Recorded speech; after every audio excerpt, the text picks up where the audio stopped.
Wacha nikwambie mapenzi wewe, mapenzi.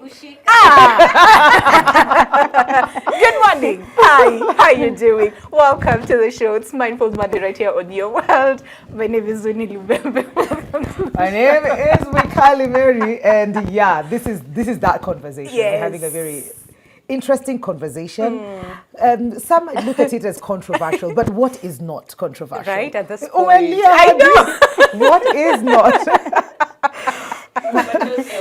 Sidio, what is that controversial at this point, okay? Now, since it is Mindful Monday, okay, you know how we do it right here on Your World every single Monday. We hold conversations that sometimes we need to sit and reflect and really think, and so that sort of like sets the pace for the rest of the week. And today, the people that you have seen on that clip is who we're having today on the show. If you come across their video online, or if you are their follower, then you know who exactly we are talking about. But before we introduce them, the conversation today is on what really holds a family together. And we'll be looking beyond family structure to the values that build love, trust, and harmony. Because when you think about families, especially in this day and age, it comes in all different forms. Yes, and shapes and forms. Yes. You know, and all those things. Yeah. And I know, like you said, to some it might seem controversial because there's a way we were raised in terms of what a family should look like. Yeah. It's father, mother, and children. Yeah. Okay? Yeah. But right about now, you might have father and mothers.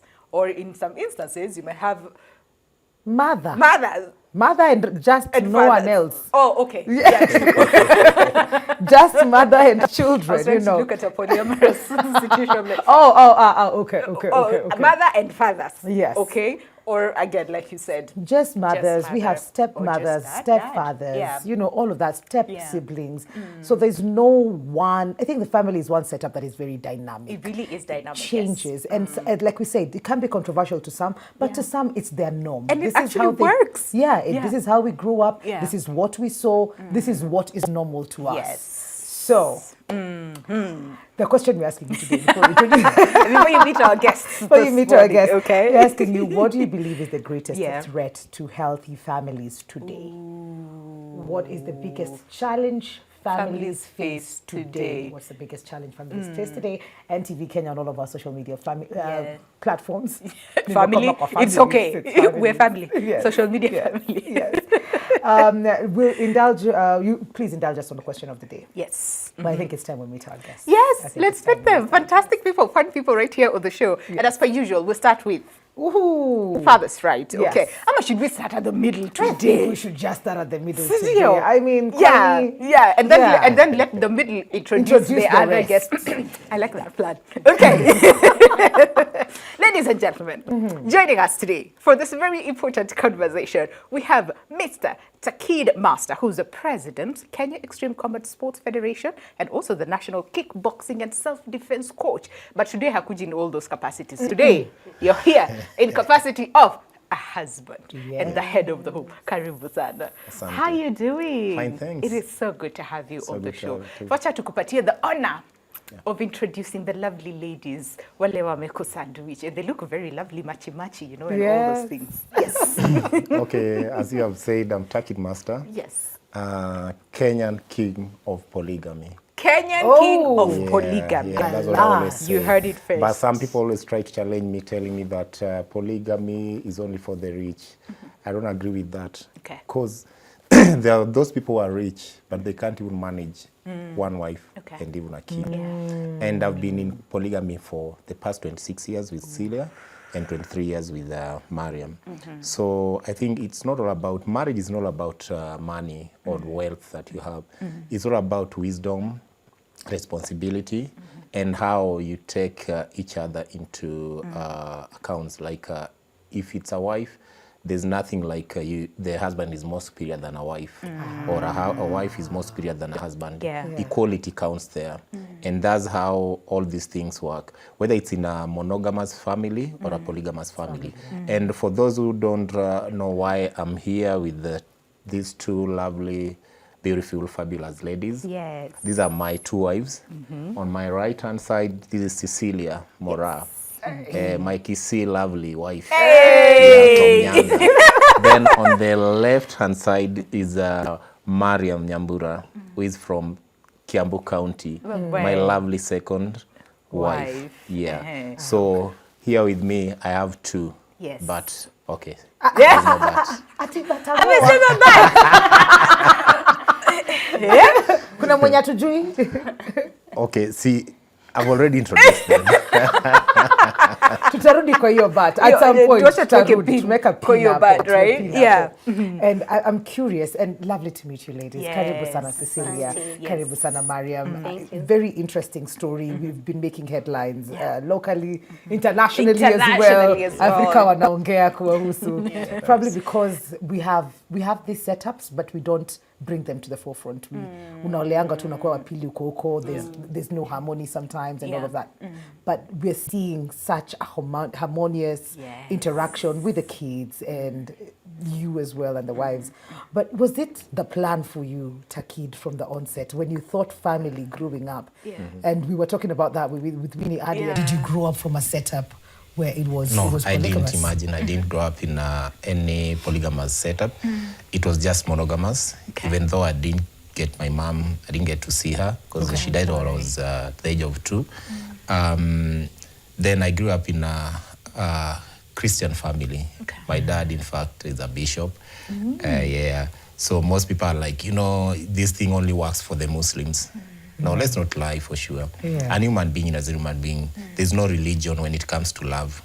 You see? So to me, I was, even while I was growing up, I was like, no, I don't think I'll marry. Then I didn't know how it came up. By the age of 17, I was married already with Cecilia. Because I was always telling people that I'll be married at the age of 45 and above, or maybe I won't do that because of the kind of sports that I used to do. I love martial arts a lot. And in fact, the name Takid is Taekwondo Kid. Yeah, that's my nickname. From the age of 12, I was in Taekwondo. By the age of 17, I was a coach. And I was also representing Kenya in national team for Taekwondo. So I didn't know how it came up that the person who used to say that I'll never do this, get married. Did that at the age of 17. And that's why if you look at my sons, we're almost like the same age if you look at us. Because I never want to get old and I'll never get old. I'll still stay young. You have refused. And I've refused for real. And what I always tell people is it depends with the lifestyle that you choose. Remember that I work out a lot. I know how I do my diet, or let me say nutrition-wise. So all these things. Then again, another secret about all these things is being stress-free. I always tell people that I'm that kind of a guy whom I never feel like, whether it's rent, whether it's school fees or the kids, whatever comes my way and I can't solve it by the time that it's needed, I'm always like, no, whatever will work. Whatever won't work, won't work. So me, I'm not that kind of a guy who always put more stress in my life. So that's how it went on. So I didn't plan. No one plans, for sure. It's just like you guys. Don't know whether you're married or you're dating, I don't know. But you'll never plan or say that I want to get married to a rich person, to such a tribe, to black or white.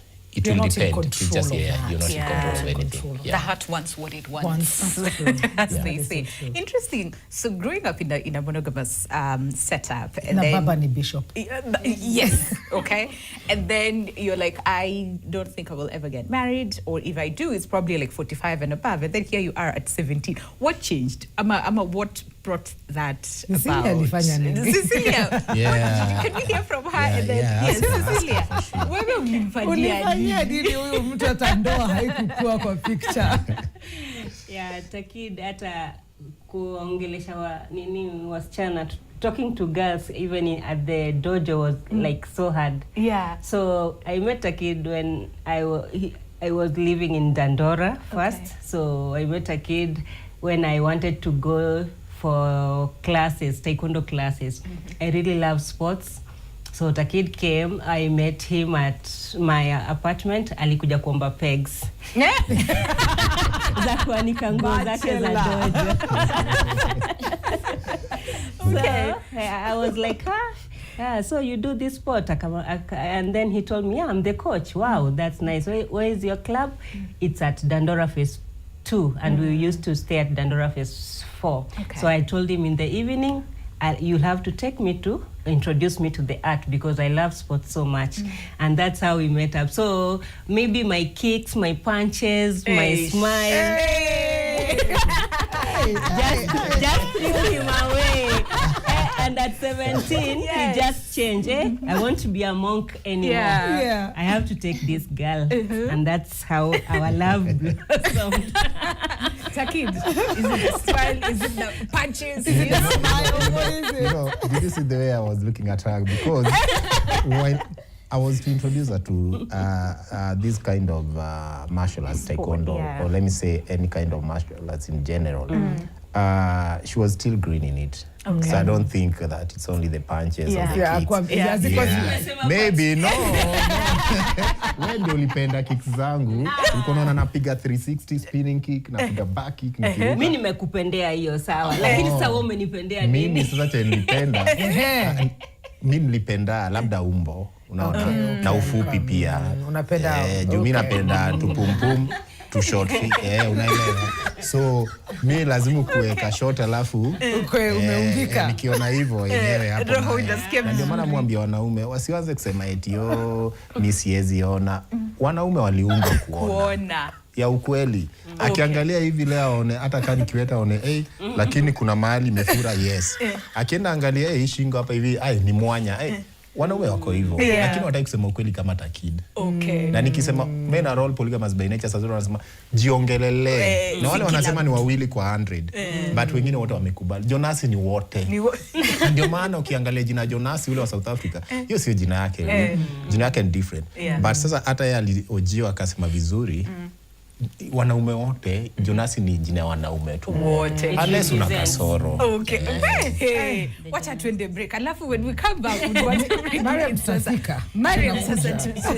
Yeah, because again you see it's so this is already happening, okay? Yes. And then you're coming into that. I'm really curious to hear what conversations happened up until now. You're here together, muna check up emoji, you literally do everything together, and you look like one big happy family. So how did you get here? Because that is the subject really of the conversation. That is what holds a family together, okay? So please stick with us. We're taking a break, but remember the question of the day, and we're asking what is the biggest challenge many families face today. We'll also go through your feedback as well. So do stay with us. The show is your world. Ndio tumeanza, okay? See you after the break.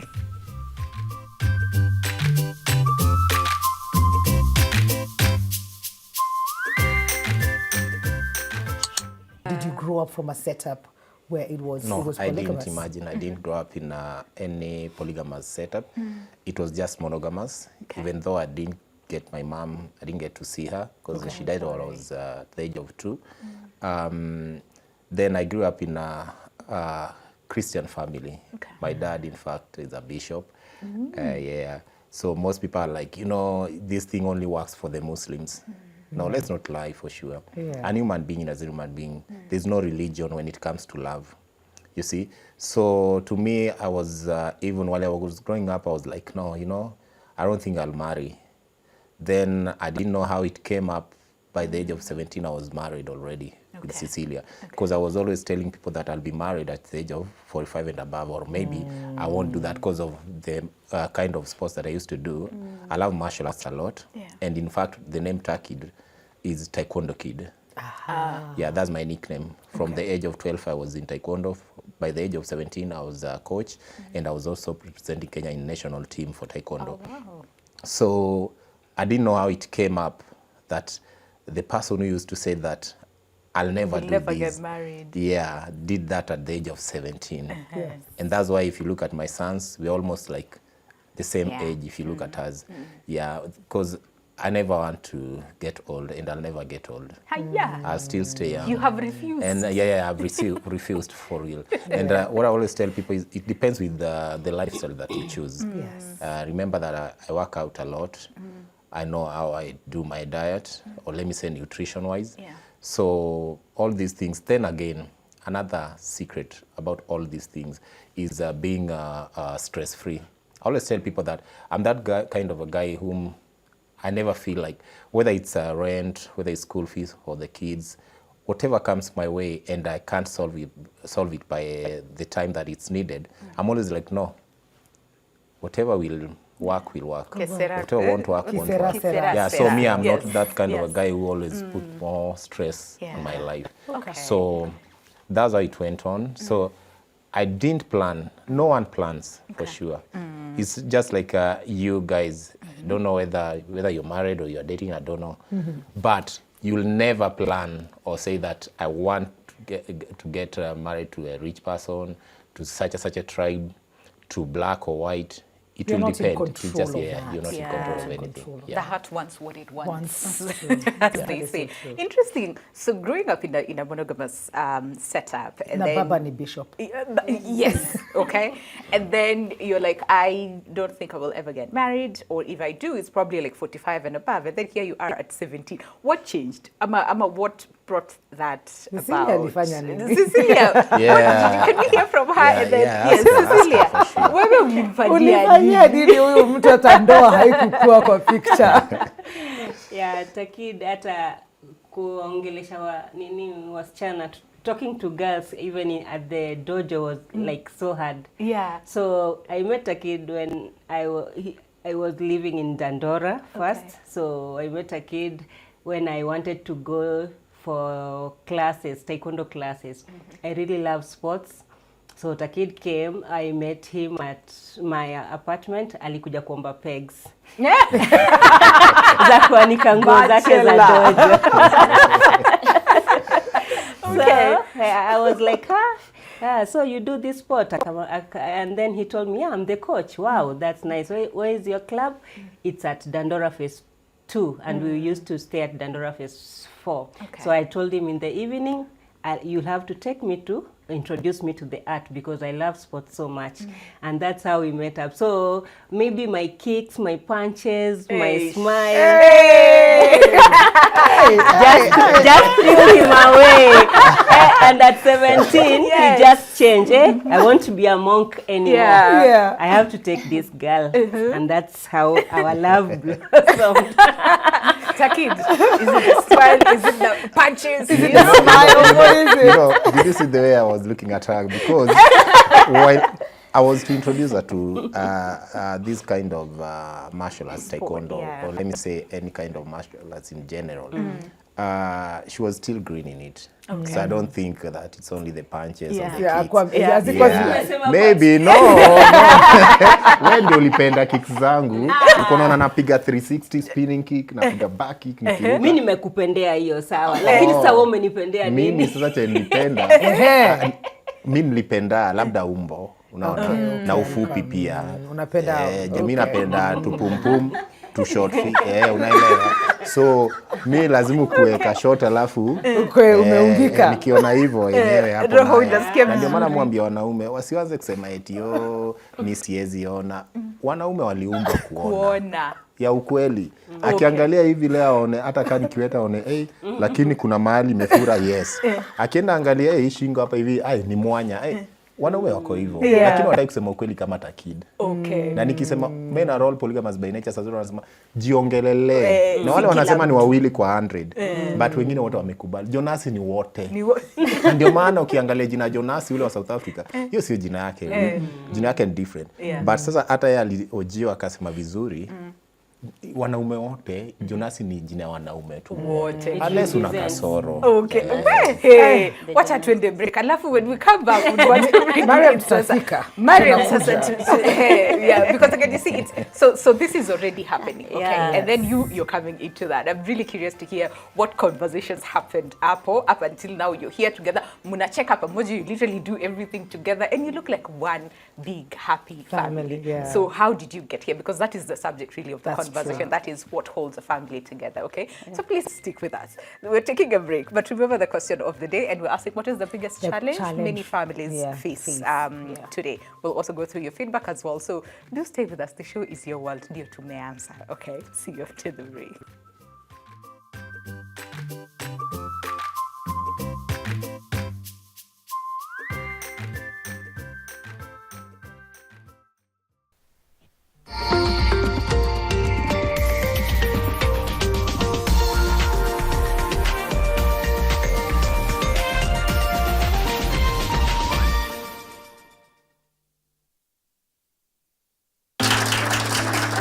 I can't tell a girl my story or my secrets. Vile naweza ambia wanaume. We used to time when they are sleeping at night. We could enter, we could get at least sugarcane to have as a supper. Kuna ile masaa ilikuwa inafika unajua is almost. Unasikia tu mlango hapo ana knock. Iko coach si lazima hata watu wasome. Huko unakaanga na hakuna hata mtu atakuuliza. You need to believe that you're not set for that. Okay. That will not define you. And he told the bartender how much for that one. And the bartender sold me for the equivalent of 600 Kenya shillings. Already yeye anakuambia mimi nishikwa 94. Na the same case as yours. In case mmepigana vita, risasi zimeisha. This ishikwa na sababu na mkono. Moja ni ya kupiga risipofanya, nyingine ni ya kuconfirm. They took something away from me. Join us every Wednesday 9:30 p.m. to 10:30 p.m. only On NTV. Oh, you feel that? Feel what? The crash zone. Crash what? The crash zone. It builds suspense, uncovers evidence, foreshadows danger.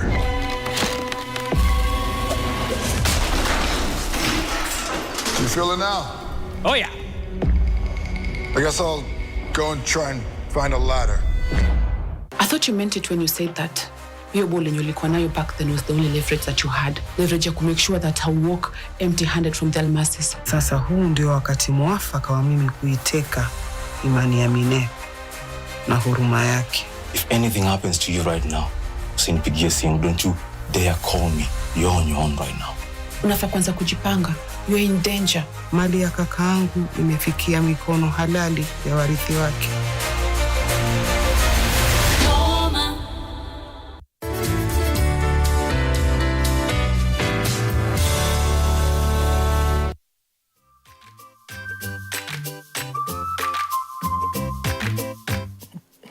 Welcome back to Your World. It's Mindful Monday. We are looking at the unit that is family and what holds it together. And who best to have this conversation with? Yes. To kawaida hapa pengine mshajua ku navigate, but we have Takid Master and his two wives. Yes. The king of polygamy in Kenya. Yes. Just to understand what it is that holds this particular family together. And we've heard how they met. Kulikuwa na mapunch na makik. You know, 60 must spin. Na pegs. By the way, how many pegs? How many pegs? How many pegs? How many pegs? Hata kama uko na mingi. Omba pegs. Utapata bibi. But even as we've had, so we've established how that started and how you fell in love, how you broke what you thought was your vow to life, and enters Mariam. This is already happening. At what point? How long were you guys together before Mariam got in? Walikuwa mmejuana kwa how long? How long had you been married? Tatu. 3 years. Okay. So Mariam, ukafanya nini? Mariam enters the chat. Yes. Mariam, Wakenya wanakuambia ulifanya nini? Nikavunja ndoa. Kumbe ulikuja kuongeza sukari. Nikavunja ndoa na wajui nilikuja kuongezea halua. Halua. Okay, so my story, mimi sikuombwa pegs yawa. Sikuombwa pegs. Kulienda aje? Yangu ilikuwa tu it's a formal kukutana tu. Yani mimi nilikuwa napenda hiyo mchezo. So pale kwa gym nilikuwa na train pia mimi hapo classes za dance classes. Okay. Yeah, cause ni ya kanjo inaitwaje hall. Yeah, it's a social hall. So kuna activities mingi zinaendelea, kuna dancing, kuna dramas, kuna what. So mimi nikasikia hiyo the sound. Okay. Wanaita kiai. Is it kiai? Yeah, kiai. So nikasikia nikasema, what's that? Nikauliza hiyo ni classes za taekwondo, kickboxing ama nini, hizo tu vita. Nikamwambia kuna place ya kickboxing hapo na taekwondo. Nikasema nataka ku meet the owner, the coach. Nikaoneshwa na rafiki yangu fulani the coach. Kuoneshwa the coach nikaba kitu nimejipeleka niongee naye, nataka hiyo classes, nataka ku train cause unajua tu Dandora, mimi nilikuwa naishi by the Dandora phase 2. Mtani mtaa Mauru So pia weka dem lazima ukue Mauru ndio life yako isonge. So mimi nikasema juu pia kuna watu wananiandama wabaya, nikasema I just want to be like nataka tu self defense yeah. So anything happens to me yani tu ile pia kukuwa na body fit. Nikampata hapo tukaongea akaniambia kuna classes from mi nilikuwa na manage to Saturday and Sunday only. But Monday to Friday sikuwa na manage but ilikuwa daily. Na anytime kuna kuanzia 8 to 6 p.m. 8 in the morning to 6 p.m. So hapo ndio mimi nilianzia classes zangu. After classes hey aliona sijui ka short aliona ka short beautiful na innocent lady si venye watu wanaonaga hapo kwa TikTok. Mimi nilikuwa very impole yani ndio ukitafuta tu watu wenye walikuwa around me watakwambia na kwa gatu kama tukametulia. Hapo tu ndio tulimit na Takid kwa classes kama student. Sasa yeye alisema yake wewe ni punches. Mimi sasa mimi yake nasema yangu aliona labda kafupi kanini. Mimi sasa nilipenda yani simplicity na alikuwa tu sisi uko na tumba kasai. Simplicity na alikuwa humble guy. Sasa mimi nikafall to in love na hiyo humbleness. At that point ulikuwa unajua already he's married na sijui kama pia alikuwa anakuja bado. Na pia nimesahau part ya nilikuwa nimemuongelesha kuhusu au guns walikuwa wananiandama. Anisaidie awakanye because walikuwa wamefika to an extent whereby mmoja alikuwa anataka ni marry by force. Na kwa mtu wangu like unajua tu venye maboizo mauru kuwa nini ukiwa kwa barabara una harmony juu anytime anaweza tokea kuteka amekugrab nyuma kwa nini unajua mtu kama anaweza kukukidnap. So hapo pia ndio nilikuwa na hiyo interest ya nataka kumjua pia. So juu yeye alikuwa anajulikana Dandora mzima. Ungeulizia coach Takid ungekosa kujua si Makiawa si Karao si nini. So nikasema tu mimi nataka as a warning tu. Ndio ajue niko na mimi hata nilimwambia huyu ni brother yangu. Nilimpeleka coach nikamwambia huyu ni brother yangu. So juu umeshindwa kuoniwa na wale wenye unawajua huyu ni brother yangu ametoka place fulani sasa acha kuona. So unaona hapo love iko imeanza.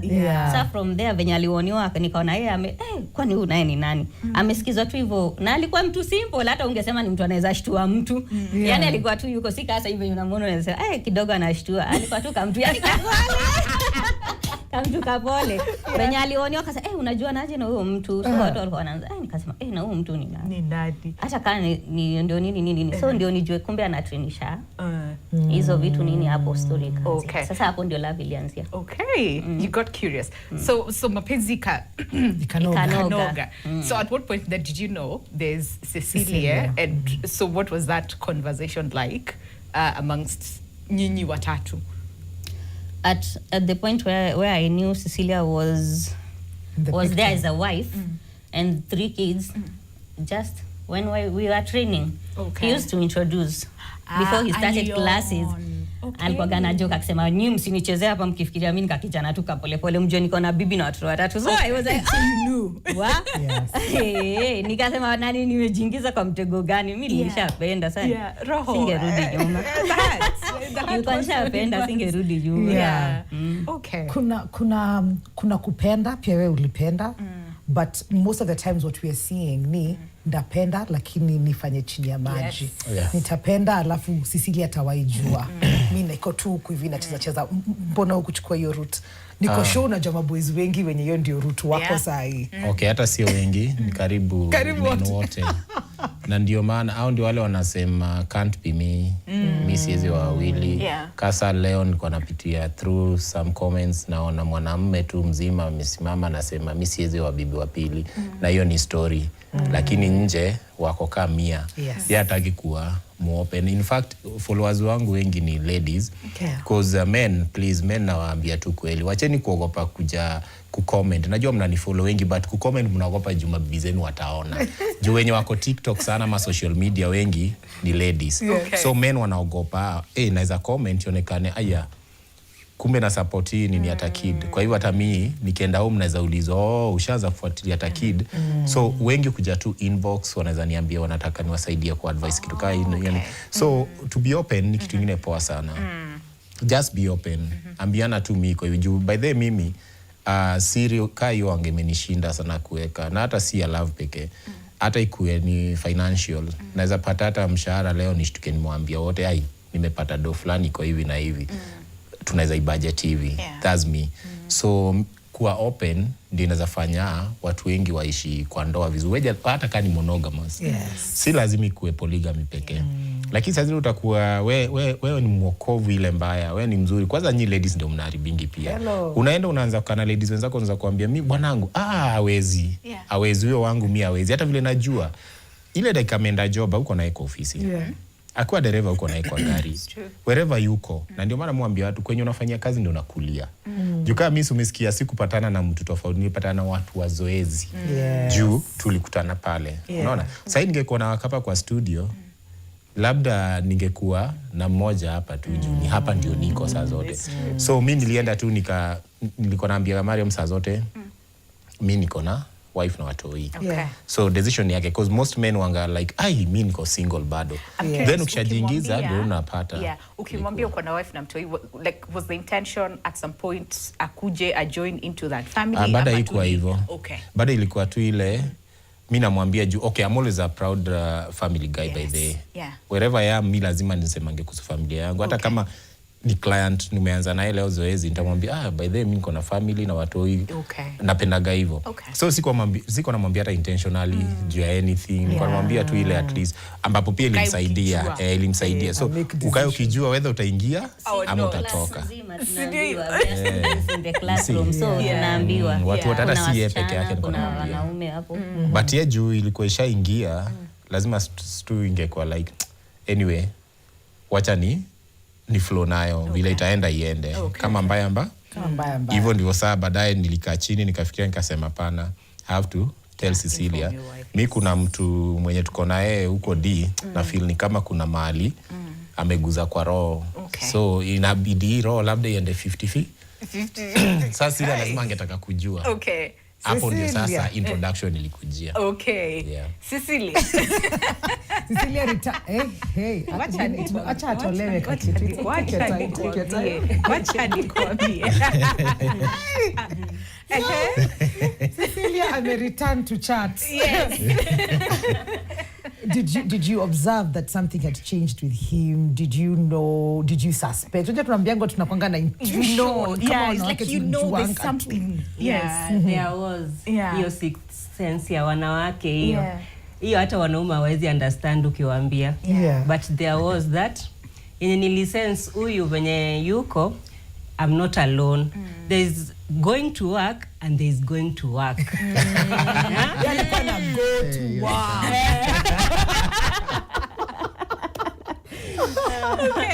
So at that time we had tulikuwa tusha move from Dandora, so I was staying in my current place. So he had to go back for classes because life yake yote tumeishi tu through martial art.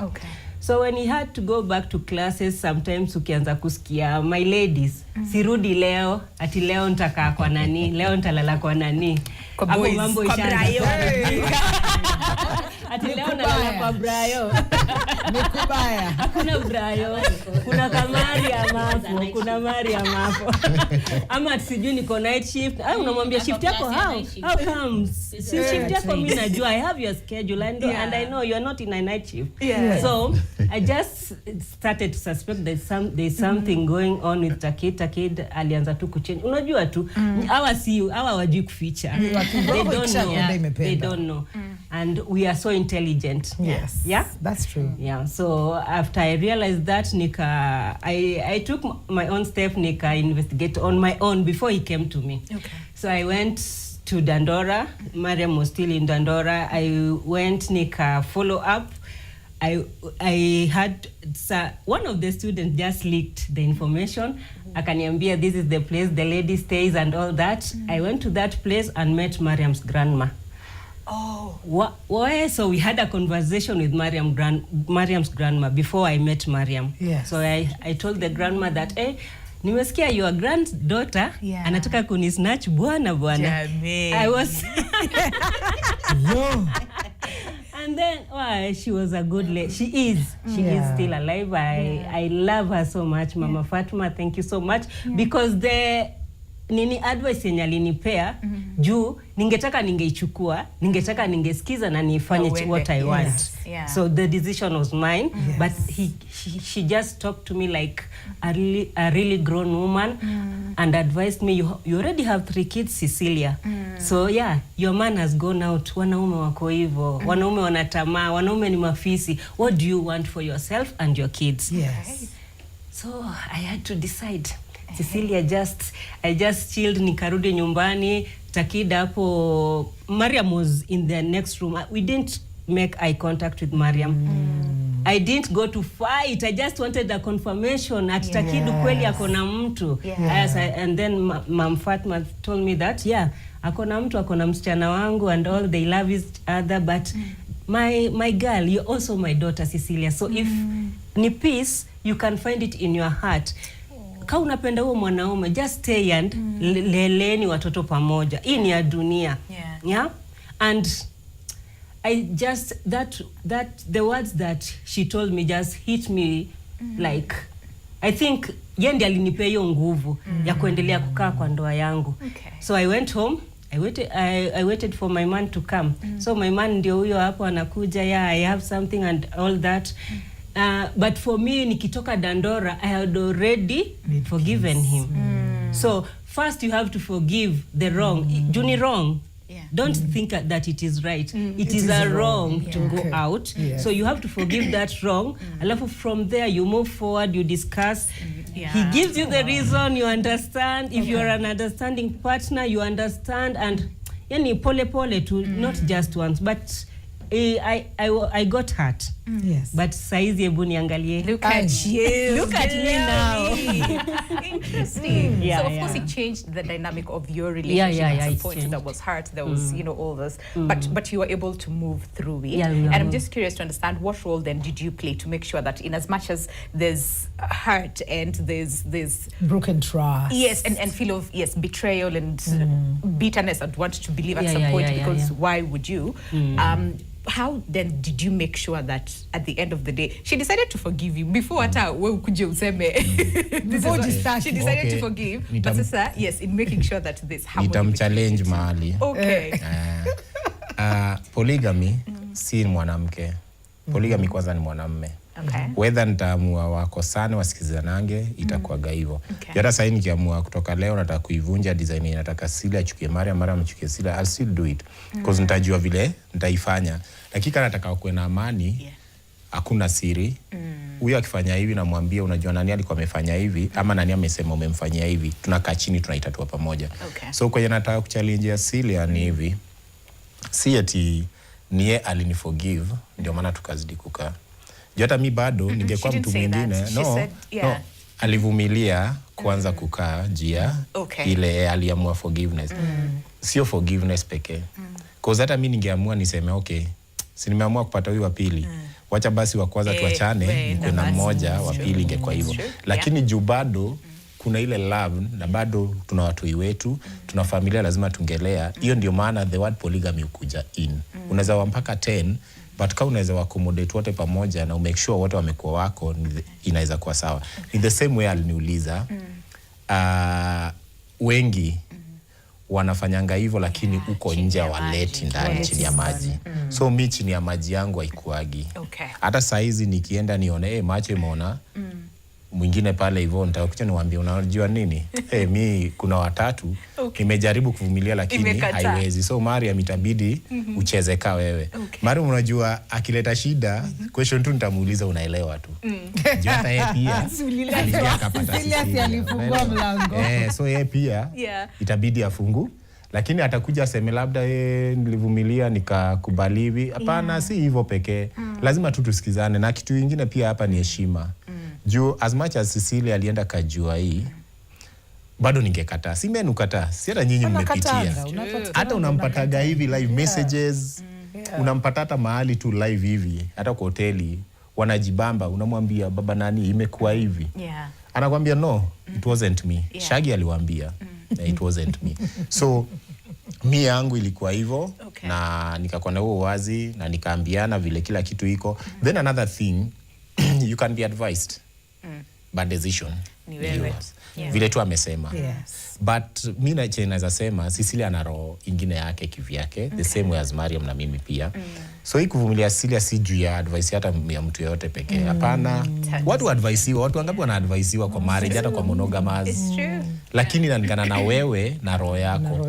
Cecilia tu ndio maana unasikiaga wengi usema smile yake na vile yuko roho yake ni golden, hawezi elewa vile yuko. Yes, ni vizuri ku appreciate ambapo amesema ukweli vile our grandma on Mariam's side alitu advise. Akasema ni hivi na hivi. Hiyo pekee ingemchange, lakini decision ilikuwa ya nani? Ilikuwa yake. Na 26 years down the line inamaanisha hiyo ni kitu iko na hata mwingine akijaribu. I don't think inaweza work. Na it doesn't matter whether uko na do kiasi gani. Atisa ukiletea bibi wa kwanza, bibi wa pili juu sasa ni mdosi wa dunia mzima, itabidi avumilie. No. Si wengi, tumeona wengi wakishindwa. So hii ni character different from wealth, from it's just a different thing. Ambapo hata mi bado appreciate to date. Na that's how polygamy works by Okay. It's interesting. Because, you know, when you think about it, majority of the times, it comes after tumekosana, and then I'm like, yeah, I'm going to get another one, you know, and whether you agree or you do not agree, kuna mtu amekuja. But here, again, I listened and you said there's nothing you lacked from Cecilia that pushed you to go and tafuta Mariam. Mapana, you are okay. But 26 years later, it works. I'm really, because we're talking about family values and all of that when you come from the break, probably to just understand now what needed to be done. What because we're building from scratch something else now. We're involving somebody else, we're involving kids, unakuja kukua mama wa watoto wenye si wako bado, you know. So how did that happen? Ni mikakati gani yenye tulihave kuiweka kwa ground ndio tuanze, lakini saa hizi tunataka twende break na akidecide kuleta mwingine kunaenda aje ile bat, unakumbuka ile bat ya kwanza na muona Mariam vile amesmile hiyo story. Labda kuna maneno inachoma ndani atatutoa baadaye. Kuna maneno inachoma tutoe. Uko sawa, uko tu sawa kabisa. Okay, haya, wacha twende break, and then when we come back, you know, when we come back from the break, we'll also have a philosopher and a therapist, a counseling sociologist. No, not muko sawa. Studio, like, okay, before we turn the break, Philip, like a minute or so, so that we finish with this, so that we finish with you guys. So 26 years, so you've been married 23, 26. You've managed to make it work, because we were looking at your video earlier. You look like one happy big family, okay? What happens when it comes to like disciplining each other, kids, amani, watoto ni wetu. Watoto ni wetu. Okay. Wamejibu. Wangu akikosea kama ni sisi yako naye hapo, anajua venye atamdiscipline aache misbehave. Wa Cecilia, mimi najua, so unajua uzuri wa Cecilia ni wakubwa. Hao ni watu sahihi, ni over 18 sasa. Msichana pia anamaliza anaenda 18. So hao unaona ni watu akili yao sasa inajiambia vizuri venye washadiscipliniwa, wanajua what's wrong and what's right. But my kids the two ndio wako chini 5 and 10. So hao misbehave, if it is Cecilia, deal with the kids. If it is me, I deal with the kids. And how do you manage like harmony between you two? Because we've had a lot of cases of co-wives. Together. It's the love we share, and the respect. First, respect Mariam. Mariam has to respect me. I love her. She loves me. I know what she doesn't like. She knows what I don't like. So it's not perfect 100%. There are those small issues, but we haven't had that grand issue that can make any difference. Christian, Muslim. How does that work with the kids? And what's your stand on that as well? Do you have to choose sides? They do separately. I always tell people this, as a husband, even if it's monogamous, usianze kuforce baby ka ulimuoa akiwa Mokorino na wewe ni wa Israel ama Catholic, kumwambia lazima kuje Catholic. Ni mtu mzima, decision yake. So mimi watoto wa Cecilia kani Christians wazikuwa tu Christians. Watu wa Mariam au enda mosque na yeye ni Muslims. You see? So mimi ndio ni wa balance siwezi kwa Christian, siwezi kwa Muslim na wa balance kama hazi.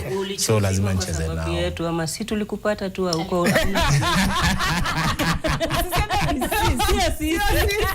Hakuna kubalance. Okay, that was a good one. Okay. Watch out to the break. Okay, when we come back, the conversation still continues. But if you're still curious about their story and you have a question, send it our way on WhatsApp or even on our digital platforms, but also in response to the question of the day, and that is, what is the biggest challenge that most families face today? That is the question that we're asking. We'll go through your feedback as well. Do stay with us. The show is your world. Thank you so much, Cecilia. Thank you so much, Mariam, as well, for coming today. See you after the break. Welcome back. What I call a discussion. Welcome back to the show. Okay, it's Mindful Monday, and we're looking at what exactly holds a family together. Yes. Because, like we said when we started the show, that families in this day and age, families come in different forms. Okay, there's what tulisoma, father, mother, and children. Okay. And now we have father and mothers. Yes. Okay. And we also have mother and fathers. Yes. And we also have mother. Just and we also have father. Father. Okay. Yes. But we also have father, mother, and other mothers. There's that too. There's that too. Okay. But what really holds a family together? Whether it's monogamous, whether it's polygamous, whether it's a single parent kind of families, what exactly does it? And we've learned so much from this, this couple, that it doesn't matter. It does not matter whether muko 15 or whether uko peke yako. The thing is communication, understanding, love, empathy, openness. Honesty. Yes. You need to be transparent enough. I think that was the one thing that I picked, that if you keep things from each other, then already you're putting discord in the family. Yes. But what are some of the other things that you had to learn? Probably we'll start with you, Miriam. That Cecilia.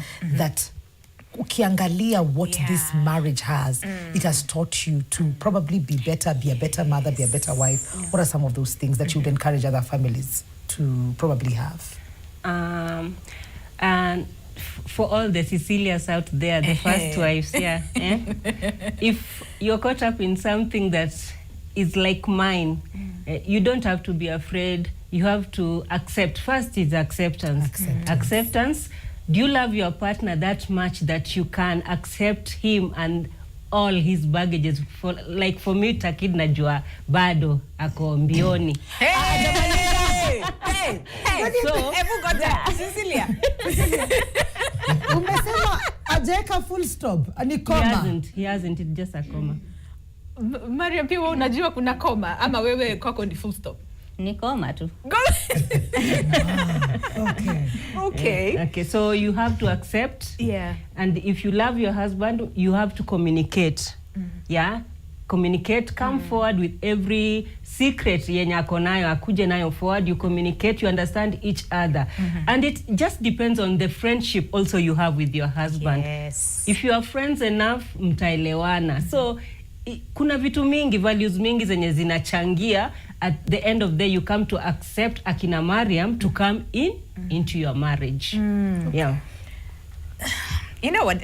Your dynamic is very, I don't want to say unique, but it's full of understanding. And it took a lot of, again, like you said, willpower from your side to say, you know what, I love this man, and this is the stand that he has taken, that I want to bring in another person. So it's entirely up to you to decide whether you're okay with that or not. If you're not, you would easily walk away. I could have easily walked away. And Takid, I don't know kama angekuwa na Mariam ama Masi ama Jen. It could be, it could be something else. You don't know. If I had walked away, maybe you could have stayed with Mariam only. Maybe kama Mariam angeenda. Maybe Mariam no, Mariam was there. That's why I was walking away. So sunaona. So sasa it was the labda Mariam kama angedecide ye bado anaendelea kukaa ama atatoka. So Takid hapo atukujui ungekuwa na nani. Sasa already ningekuwa na wawili. Already niko na Cecilia na Mariam. So bado kungekuwa na waidhera fulani na Tieno fulani labda. but not Cecilia and Mariam. But not Cecilia and Mariam. Interesting. But then there's so many families who that is not the case. As soon as the conversation comes that hey, kuna mwingine roho imependa na roho imekataa kuachilia. Na sasa badala nifiche wacha tu nikwambie. There's so many other dynamics where the first wife is like absolutely not. This is not for me. I am going. I understand the first wives because you feel like, what did you lack? How did you fail? Because it's like a failure. For us, first wife, we take it that there's somewhere that I failed. That's why this man is going out to look for another thing to satisfy, to fill the gap, not to satisfy, to fill the gap that niliacha. So inatumanga, and it's not if I am here saying it, I'm not saying like it's an easy thing. I'm not talking that it's okay. Cecilia, go there, accept the Mariams. It's a process, but with the support of your husband, it's just in a smooth way. But if the husband doesn't support you, then it's hard. The husband shows Mariam the love. The husband supports Mariam in everything. Kuna wale wenye wanaacha watoto ushago. I'm just being pushed nini nyumbani, and Mariam stays in Nairobi with my husband. Hiyo ndio mbaya. But if the husband shows the openness that Takid is saying, openness, love, understanding, sharing everything, every conversation, every financial decision, everything you share. Mariam, you should respect Cecilia. Cecilia, you should respect Mariam. Not age-wise, not everything. Title hapo ni gani?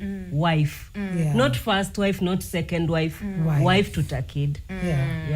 Interesting. Do you know, sorry, one question, because I know you have a thousand questions as well. It's fine. Just to you, Mariam, in terms of, so you've come into this space, right? And sometimes you might feel, nimekuja kwa space ya wenyewe. That sometimes you might feel, so where exactly is my space here? Like, how do I occupy my space without feeling that I am it's like you're overstepping into her territory and whatnot. I don't know how your experience was that like, and what did she do to then make you comfortable into that space so that you make this whole unit work as one? Okay. Yeah. For my experience, at first I was afraid because I didn't know Cecilia. And yes, I fell in love, but I didn't know Cici. So I was like, I'm in love. Yeah. And my heart is telling me that there is a wife out there whom, if I met, she might be feisty at me. Right? And I'm like, okay, I'm taking myself to the den. Let me go and face the lion. Yeah, face the lion. But the way Takid was speaking about Cici, and the way my granny, back at home, I have a very loving family. And my granny used to teach us a lot about marriage life. Since we were small until I became 18. So I was like, okay, I'm taught at home. I'm a second, now I'm somebody's first, I met somebody's husband. So what would I do if I met Cici? So I was like, okay, let me go. Try my luck, talk to this beautiful lady, that every woman out here is beautiful. And as Cici said, she didn't lack anything. Men are just hyena by nature. So, hyena by nature. And for Takid, even when I was with Takid, she had another ladies there at the gym. I was not the only one. It's just that I was like God sent. I was God sent to be with Cici. I was not the only one. So ni kama tu ali napenda hii conversation inaenda. Taki tutakufikia tu saa hizi. Kuna mali nataka kujibu. Wacha malize. Sijui hiyo hata. Ni kama Mungu alisema let me choose Mariam for Cecilia, because labda wengine wangekuja wamalize roho ya Cecilia hiyo nyepesi yenye ni mzuri, humble, golden. Yenye Mariam ako nayo lakini anakuanga mfaisti at the end. Siwezi kukaliwa tu hivi niende tu kihua. So mimi nakuanga like nikasema tu ni sawa. So kitu ilifanya mimi na Cecilia tukakuwa very close. Nili respect Cici hata before ni muone. Mimi nilikuwa tu nimejiambia juu sasa nishakuwa pregnant for Takid. sisi huko ndio huyu anajua kuna mtu na ako pregnant. So me I was like natetemeka, lakini nikimuona mimi ndamwambia tu kama anaweza nikubali ama akinikataa mimi nitaenda kulea mtoto wangu juu nyanyangu akamwambia ukiona bibi ameanza vurugu nini ujue yeye ndio mwenye hiyo nyumba. So wewe ukuje tulee mtoto wetu mjukuu wetu. Mpaka mamangu akaniambia ukuje ule mjukuu wetu siwezi shindwa kulea. Lakini Takid naye akasema aje yeye ni mwanaume kamili, haezi acha mtoto wake alale nje ama akose baba. So nikasema sawa basi wacha nione nitalalia wapi. Niende kumit Cecilia tu hivi. Naye ana roho safi mpaka nikamhurumia mpaka nikajiuliza sasa huko nako ni wapi nimejileta. Yaani msichana ni mimi ndio nimepata bwanake, lakini venye anaongelesha na kila mimi ndio nimenyang'anywa bwana. Alinitreat vizuri mpaka hiyo siku nilitoa machozi. Nilitoa machozi. Ni hard sana ku convince Mwikali to accept Mariam. To convince Winnie to accept Mariam. So there's that thing. Do you know what I like about what she said is you needed to speak to her and hear her perspective. If she wasn't okay, you were willing to go back. I think that's really nice. That's really nice. Acha kabla mimi niende. Mkono ilikuwa imeinuliwa hapa kitambo. Takid Master. Kuna kitu nataka kurekebisha hapa. I think hatujai understand meaning ya marriage basi vizuri. According to me, vile wengine wataielewa ni tofauti maybe. I don't think kuna kuaga na bwana wa mtu. According to me. Kamera ya Takid Master ni gani? Iko wapi? Kamera tu ndio. Ndio hiyo statement tena. Hakunanga bwana wa mtu. Inakuaga hivi. Mwenye umeoa ukiishi na yeye wewe ni bwanake. Ukioa pili bado wewe ni bwana wa huyo. So hii conversation inasikia eti Mariam alikuja kwa bwana wa Cecilia. Mariam alikuja kwa bwanake. Cecilia already ana bwanake ambaye ni Takid. So Mariam akikuja pia amekuja kwa bwanake. Sisi kama mnanipata vizuri. Ninakupata lakini it doesn't take a history ajaribu kupata. Tusikizane vizuri. So I don't think it's right watu kuambiaga second wives ama even third and wives au wengine wote ati ulikuja kwa bwana wenyewe. No, that's not a reality. But it is the title ni mimi naongea kama bwana, nyinyi mshaongea kama bibi. No, I'm talking to all the wives huko nje. See, they know they have their husband. Tulidanganywa nao na maguka wetu. Not guka. Goat wife. Who is a goat wife? Wife is a wife. Mimi in my life hata nishaiwaambia by the way. Na ndio maana wanaheshimiana. Mimi sinanga goat wife ati Cecilia ni goat wife, Mariam siji ni chicken wife ama siji mnaita nini. There's nothing like that. Wote ni ma-wives. Na bwana ni mmoja lakini hao mabibi kila mtu anaona bwanake. Kwa hivyo Takid ni bwana wa Mariam equally to vile ni bwana wa Cecilia. Watoto wetu ni watoto wetu, watoto wangu wako equal to watoto wa Cecilia. Watoto wa Mariam wako equal to watoto wa Cecilia. Sika unaelewa? Na bwana kama unaweza weka hiyo kitu hivyo, nyumba itakuwa na amani na itakuwa sawa. Lakini kama utaweka eti nani alikimbilia kakuja kwa bibi ya mnani kwa bwanangu. But when she's here, she's you are our husband. Kuna hiyo difference. Umepata point yangu yenye naambia Cecilia? Nasema hivi na bado tena nitarudia kwa hii kamera yangu. Bwana ni wako. Mara mingi kwanza nyinyi ladies mnatuoneanga mnasema bwana ni wako akiwa home. Akiwa na wewe. Lakini sasa hapa elewa hivi. Mimi ni Takid Master. Mariam ni bibi yangu. Si eti mdogo, ni bibi yangu. Lakini sasa kwa society tutasema ni mdogo juu Cecilia alikuja wa kwanza. Cecilia ni bibi yangu mkubwa juu alikuwa wa kwanza. Lakini wote equally ni mabibi zangu. So hakuna mwenye alikuja kwa bwana wenyewe. Jota Mariam akizaliwa ilikuwa apatane na Takid ndiye akue bwanake. Na sasa hivi watatu waikuja na wanne Mariam, utavumilia juu itabakia ni mabibi zangu. Bwana ni mimi. Yes. Essentially what you're saying is you who set the pace for how everything else runs in the family. So ile unakumbuka ile bati ya pale alia. So is it true that ni koma bado?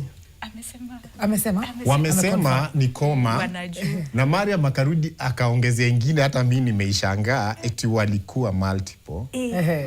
Which is okay. Juu mtu akiwa na love, wivu ndio love. Maybe alikuwa anaona hata mwanafunzi anafunza vizuri anaambia hiyo kiki yako iko poa na hiyo punch. So maybe ana feel hapa hii yenye Takid anasifu hii punch na hii kick kuna vile. How rubber stamp information. Lakini sasa yake usikize tu. So mi nadhani another thing yenye fanya pia family endelee. Number one, naambiaga wanaume vizuri. Wengi uniuliza Takid, una manageaje imani ya polygamy? Imani ni rahisi sana. How? Number one, usikuwe na siri. Mara maikosea saa hii nipate wananungunika na Cecilia hivi nitawaambia nini imefanyika, mnaona unaangalia mzako hivyo, buka hapa tutatue hapa. Lakini wengine ataita mtu kando. Mostly watu wengi wakiwa bibi wa pili au penda bibi wa pili sana kuliko wa kwanza. Naelewa? Hiyo ni kitu kingine. Ya pili, responsibility. Mwanaume unaenda kuchoma nyama huko nje. Umeachiwa toi maragwe hapa hivi. Ama unaacha bibi, kwanza siku hizi wanaume wengi wamezoea eti before ajipate kwa love na mwanamke unasikia do you work? Kama ufanyi kazi anaanza feel like no. Na hiyo ndio siku hizi maana ndoa mingi hazifanyi kazi. Mostly na urumia sana majenzi wetu, kama mimi niko na majenzi kwa nyumba. Sielewi vile itakuwa kwa future yao. Cause bila pesa unapata kuna tatizo. Mimi si eti niko na hiyo pesa. Niko tu na ile naweza somesha watoto wangu, nilipe nyumba na nifanye zile vitu zinaweza turidhisha. Unaelewa? So kitu yetu si maneno na pesa, yetu ni mapenzi na kujuana. Na alafu mapenzi utaka hivi tu ya kwanza. Kitu ya kwanza kuwa rafiki. Ya pili kuwa huyo best friend wa bibi yako. Then ya tatu, sasa ukishaoa mtasikizananga vile tu Cecilia alisema saa zile how. Hebu imagine naona manyumba mingi kwanza masimu siku hizi zinatuharibia. Bwana anaingia ako TikTok, bibi ako TikTok, mwingine ako bedroom, mwingine ako sitting room.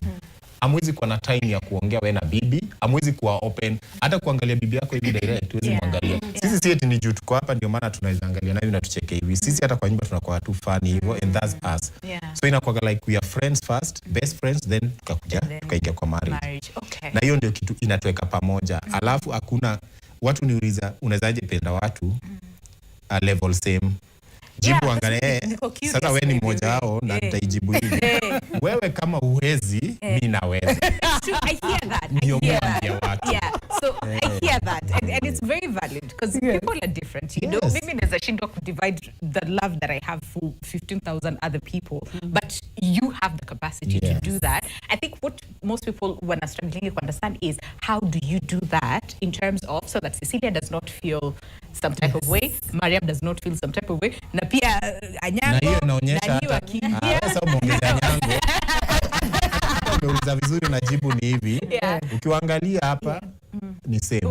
Ukiangalia na si eti ni hao wanaenda kwa duka, wanaume wengi pia tulisahau. Haujui hata bei ya kiatu ni. Haujui hata bei ya nyanya kwa soko. At least kwa romantic kama mwanaume kwa family, si maua siku ya Valentine. Na ndio maana mimi hata Valentine's naweza celebrate. You maybe inafaa tu have kavida kiasi, lakini mimi na believe Valentine every day. Si hata kuleta tu sukuma kwa nyumba. Wanawake ni watu wengine, yani kwa nini kwa convince na kuweka furaha ni kitu rahisi sana. Hata umetoka tu uko nje, umetoka na kamboga kako, tungwashe umwambie babe leo nimeleta hii. Unaonaje? Alafu pia mnapenda kuitwa kwa majina, sio jina orea. Ampendi kuitwa mama nani. Kani Mariam namuita ni aje mamu ama Mariam ama kani Cecilia si muita sis. By the way wenye wajuagi wanadhani ngeti ni sister. In short sis. Hata uniita Takid ama jina yangu real. Hiyo real. Hiyo utakujua unaweza tuma M-Pesa alafu utajua real. Alafu pia kuna siri wapenda nao mlileta siri na by the way mlifanya poa sana, but kwa Takid mkufanya ile poa sana juu Takid naye atakata itana jina ya mtu wa tatu, maybe ako comfortable nayo juu already ashaweka signature ya kuwa ako polygamous by nature. But most men hiyo janja ilikam na ilianza na ladies kuita mtu babe. So hata unaweza kuwa pale kwa simu umejibu babe, umwambia hapana ni wewe nimekuita na nilikuwa naongea na simu. So the word baby ileta usiite ule jina ule mpenzi mwingine. Usielewa, si ndio? So by the conversation ya relationship na vile unaweza ishi na watu, I think ina depend na individual. Na sio kitu tu uende usomee tu. Si universal na si kitu unaweza watch kama Jonas kama Jonas yenye ile ni kuact. Nini mbaya na nyinyi ladies? Nasikia wengi mnasema marriage mbaya. But jani represented si zote. Sema tu kweli represent mali sana. 90? Hiyo ni kadi. Na mali Jonas ana represent wapi? 95. Hizo sana niambia tu home. Places zenye na kaka Jonas. Hiyo ni chai yetu. But you see, I like that. You could have chosen to lie. You could have chosen to lie. But I really like that. You know, like this openness and whatnot in a relationship. So mimi ndio Jonasi wa Kenya. Usikubali hiyo title. Mimi ni Takid. Lakini kama wengine hawataki kujiita Takid, tunaitwa in general Jonasi. Ama vile Mariam amesema Mahayenasi. Amesema si ni venye hajapewa role ya Jonasi. Lakini anaweza but I think mimi naweza poa. Yeye unajua na roho, unajua the president himself iko inside. Kwenda break na social media tutapata wapi? Social media zetu. Kama ni YouTube, by the way tunafanya vitu mob pale, tunafanya vitu za ukweli za kufunza family vile mnazaishi. Kama ni YouTube ni The Takids, THETAKIDS, The Takids. Hiyo ni YouTube yetu. Msubscribe muingie pale muone mengi. Kani TikTok ni Takid Master 01, hiyo ni TikTok yetu ya family, Takid Master 01. Kama ni Facebook ni Takid Master, Instagram Takid Master 01. Okay. Mariam hapa TikTok peke yake. Okay. Okay. Sisi CICI TikTok. CICI Instagram, CICI Facebook, na pale TikTok mtu support, tunauza online, tunauza deras na Mariam. Na viatu. Na karibeti ndio hiyo sasa. Mimi natrainisha self defense. Kama unataka kupunguza ukambi, kama unataka kuwa strong, unataka kuwa polygamist mnoma zaidi, ama unataka mnoma zaidi. Thank you guys for bringing us into your family and into your dynamic. Acha tuende mbele. Tukirudi tuko na prof. Okay? Na tuko na family therapist. Watatuambia based on what they have heard so far. Okay? But acha tuende mbele. Okay? Thank you so much guys for coming today. See you after the break. Welcome back to Mindful Monday. Acha nikwambie mambo ya live. Yeah, mambo live. Nilikuwa nataka imechemka, imezidi unga, something. Connect dots. Kuna kitu inaendelea huku. But karibuni sana. Mindful Monday, we've had a very beautiful conversation with the Takid's family. We had Mariam and Cecilia Takid. Wakatuambia ni nini inafanya ndoa yao imesimama. All these years, 26 years in marriage. It's no mean feat, man. It's not mean feat. They've actually said it hasn't been easy. No. But they've found a rhythm. You know, that it works right now. Takid akisema labda kuna akiji, kuna atiendo, kuna waidhera anaweza ongezwa hapo. Hey, you know, wanajua. But like, maybe I will fight. Yes. It's not about families today. It was trying to understand what exactly is that one thing or two or maybe three that holds a family together so that it remains a unit. Because family is the foundation of literally everything, okay? And even the president, Ashidai, family first. Family forms the union of all those things, and then it forms the society, and then the country and the nation and all those things. So what holds a family together? Whether it's polygamous, whether it's monogamous, whether it is a single family, what holds it together is what we are discussing this morning on Mindful Monday. And the question that we're asking is, what's the biggest challenge families face today? Facebook kuna maneno. Kuna maneno. Facebook kuna maneno. Twende Facebook. Facebook. Jerry Kabi anasema, depends on what family. Some financial instabilities, okay? So it depends on the family. Yes. El Trapper anasema, lack of peace. When we talk of peace, think of it in all the possible scenarios: money, health, hurt, etc. And then Shadrach Bet anasema, there are financial problems, unfaithfulness, and lack of trust are major issues. If these are dealt with, then you would have solved nearly 90% excuse me, of the problems. Jerry anasema kazi. Gibson anasema pesa ya kulipa bills inapatikana wapi? Cynthia, hata sisi tunatafuta wivu. Cynthia anasema wivu is what the families. And then Cleansman anasema competition between husband and wife. Okay. We're still getting your feedback. Please write to us on WhatsApp as well. We will be reading your feedback on the question of the day. But joining this conversation, just to take it a little bit further and also get like expert opinion, starting from our father Harvest. Right. Yes. We have Professor Theophilus Chando, a philosopher, student of philosophy. Thank you very much. Karibu sana, Prof. Asante sana. Lovely to have you. Naona umekuwa ukijienjoy sana. But I know where you are. It's been a serious moment. Yeah. And I think I like what I hear and what I see.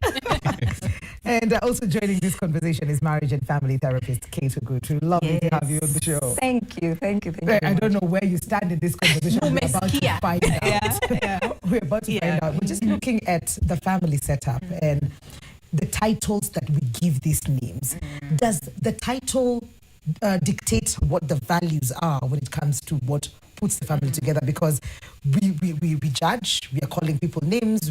Mariam amesema aliambiwa yeye ni snatcher, Takid amemwambia yeye ndio the polygamist of Kenya, and there are all these other things. But do the titles matter when it comes to what holds a family together? Well, let me put it this way. First, to answer your question directly, the titles really don't matter. Yeah. And I think most of us misunderstand, as Takid had said a little earlier, the nature and reason for marriage. We don't marry to own other people. We don't marry to acquire property. That I have married a wife and that wife is my property. I'm married to this man and this man is my property. Marriage is for companionship. And companionship does not tell you that you can only have one companion. You must only have one companion. Okay. As a man, you can have 1, 2, 3 companions, so long as you have reached a level of understanding where you can be symbiotic with each other. So the titles that we have, first wife, second wife, those things are immaterial. Okay. What is the essence of marriage? What are we looking for in what we are getting, in the kind of relationship that we are getting into? That is what is most important here from where I sit. Okay. You know how we only see it here on the show, eh? Yeah. There's the ideal. Reality. And then there's the reality. Yes. Can we talk about the realities then? Yes. Yeah. The reality is that we have let too much of emotions stray into what would have been a very beautiful thing if we organized it rationally. Okay. So that the emotions come in and say, like what I think they also said it during the time that they were here. But we were also discussing it with my colleague here. Someone starts feeling that if another person comes in, then I'm not going to be secure enough. Okay. So most ladies, for instance, are looking for their security. If this woman comes, are the things that I have been getting going still to work, or he is going to transfer his allegiance to this other person and I'm going to be insecure? Okay. The reality of our emotions straying into this makes it impossible for us to practice our social nature. I want to intentionally refer to a philosopher whom I admire quite a lot. He died way before the birth of Jesus called the Christ. He's called Aristotle. And one of the descriptions that he gave of human nature is that human beings are social by nature. True. You are made to live in society. And the fact that we let our emotions stray creates a disconnect between our nature and the need to build society. Without building of the society, human beings cannot exist. But Prof, then, aren't we our emotions? Like emotions is part of us. Yes. Who we are. Emotions are part of us. Yeah. Just like our nails are part of us. But we don't let them overgrow because they are part of us. There are certain parts of us which we have to manage in a particular way. Remember, the very, very philosopher whom I've referred to defined the human being as an animal whose nature is to be rational. We are not animals whose nature is to be emotional. Emotions are part of what helps us, part of what helps us fasten to what we want. But reason helps us get to know, is this that we are fastening to right for us? So reason must prevail over emotions. The moment emotions take charge, we are going to be destroyed. We like it, we don't like it. I'm just curious to understand if there's one person who's mastered that. Exactly, because it feels like I for me to even choose someone that I love isn't emotion involved. Prof would say otherwise. And the emotion that is involved when I'm choosing this person is the same emotion that I probably will have when I need to share this person. And does it also count, does it matter if the agreement we had at the beginning when we got in is changing now, is morphing? Is there a place for that? And isn't that the place where emotions now should I do understand like the conflict that comes with that. So it's more of self-awareness. So emotions, you know that when something happens, your emotions are going to be, maybe you'll be very angry and the way you're going to react to that situation. And then there is also the bit of logic. Does it mean because I'm angry now I'll hit this person, or I will walk away, or so basically you come to the point of, now I want to understand the situation. How is it affecting me? How will this whole, let's say when it comes to even families, how will my emotions affect the other people in this family? And how will I also react that will make the people in this situation feel, right? So it's more of, do you understand your emotions? Do you understand how you're going to react after you've understood everything that's happening during that time? And I wonder how, because I just want to hear your reflections based on what you've heard from the first part of conversation. It's like, yes. I am very ready. Go. So I actually liked the conversation. There was a lot of how the husband and the wives, how they related to each other.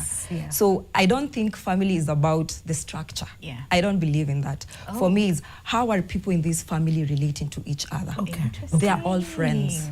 They are all able to express themselves. You won't hear like Takid will look at maybe Cecilia. You actually say that, or there is no conflict. She's open to share how she feels. She can say anything that is in conflict with what she's saying, challenge his ideas, and that is what matters. Because if she didn't have that ground to be safe, then she wouldn't be expressing herself.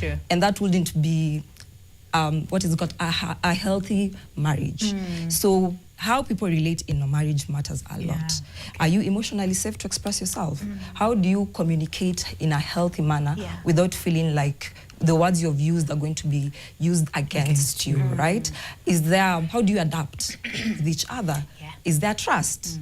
Love is an important thing, yes, but I don't think it should be the ground of everything. Because there's a time you're going to, yes, I love this person, but there's something they will do. There's something is going to say that will make you feel like, by the way, today I don't feel like that love is as much as it used to be. It's not the thing that's the anchor, right? It's more of the safety, emotional safetyness in this marriage. Okay. I think same question to you, Prof, as well, but I'm also curious to understand the shift that happens. And I know Takid said there's nothing that he's looking for that he already does not have. But if that is so, then what is happening when we are thinking about wife number 3 and number 4, and probably I don't know if it goes past that, but to understand that, but you can give us feedback on that conversation as you found on the question I just asked. Actually, we touched on that also when we were sitting the two of us. You had your own little show happening. Yes. And the tendency with men, I mean, men, when it comes to love and companionship, they operate in this way. Men love this way, while women tend to love inwards. So men love this way, and then women will love this way. Inwards. Okay. The issue is a man would be very comfortable when he has a greater companion and a satisfying companion And this companion should not only be 1, 2, 3, or 4. You can relate to a multiplicity of companions. Just look at the way politicians operate. Okay. Male politicians are very comfortable among large crowds, and it does not scare them. Yeah. They will go and greet everybody. You see that? Because they are made to,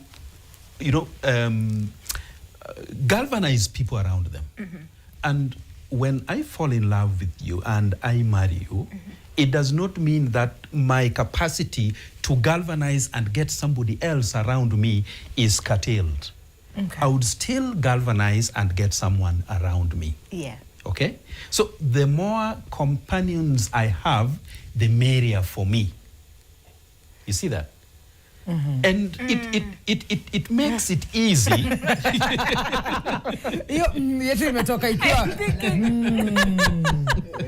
I am thinking. I'm thinking. Yes. It makes it easy for me to establish my security base.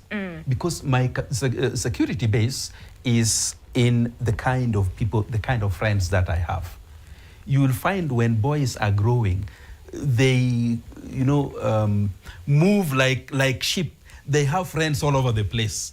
This one is my friend, this is my friend, this is my friend, and they move together in I don't know whether to call it schools, like a school of fish. That is simply the way the male human being is wired, to have more people around him. And so it is not impossible for me to have you, and still treat you equally as my friends. Okay. Yeah. Okay, tunataka kuongezea. Takid is clapping. For me, in hindsight, I do get what he's saying. Yes. But I'm also coming to the point of, yes, men, you're allowed to look outside. You're allowed to... You actually said that so many times during the first part of the kuangalia. Men, we were born to look. Yeah. You're born to admire all of these things that are happening.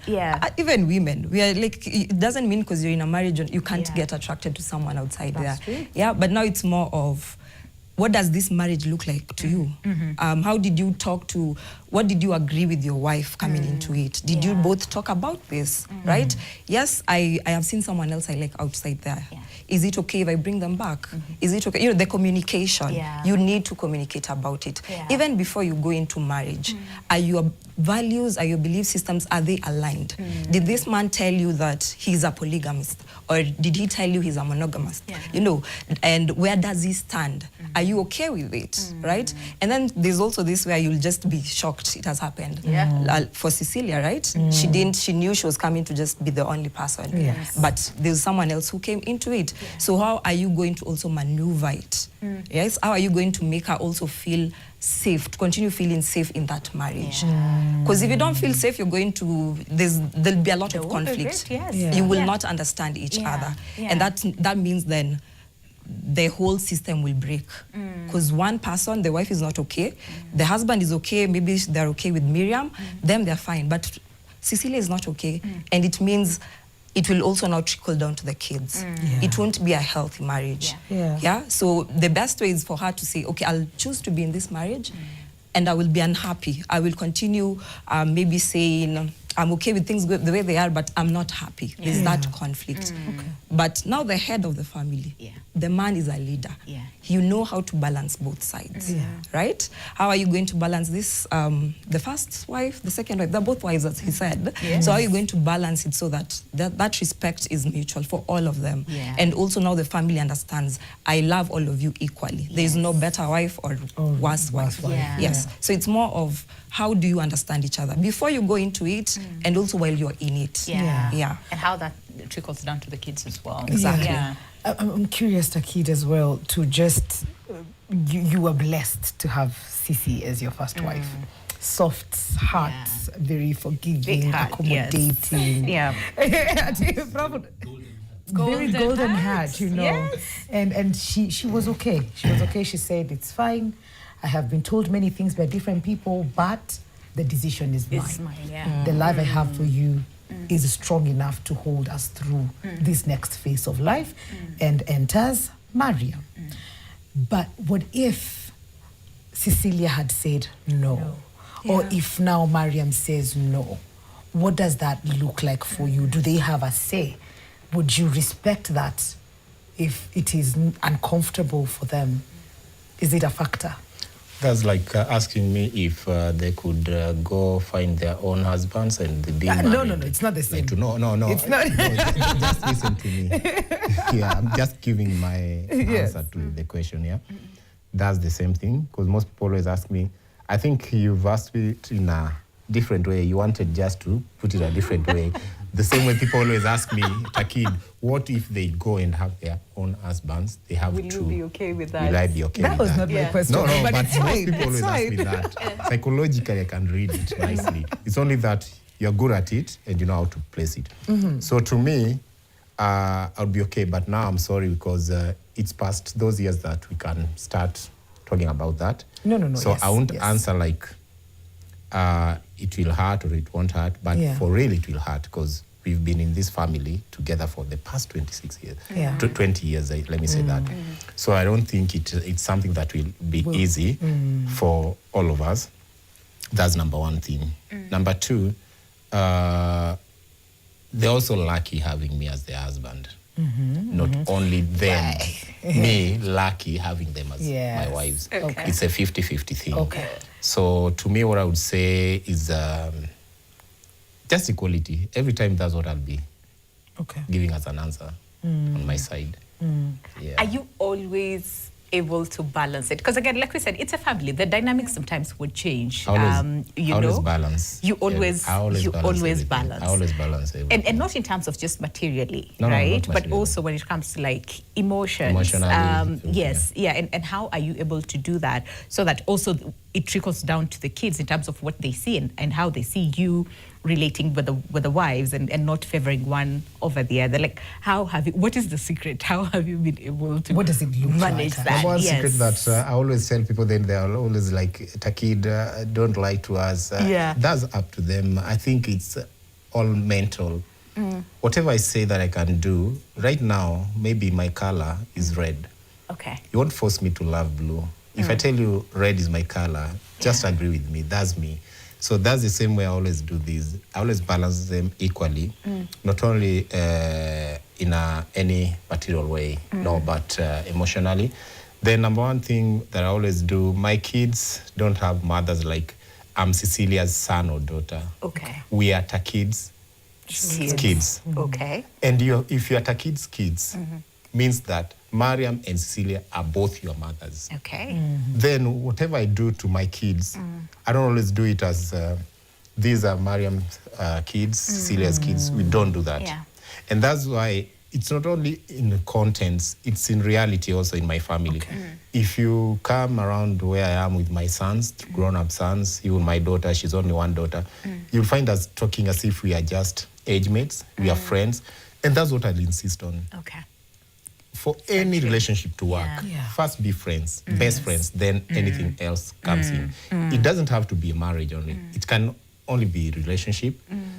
But that respect and, what can I say, understanding each other. Then another thing, I always hear people say, we read it in the Bible, but according to me, most of the things I don't read, most of the things, it's just nature. You have just to figure some things naturally in life. Me, I believe that in life, there's nothing like luck. There's nothing like you have to be taught on this. If it's luck, there's no luck in life. You have to work hard.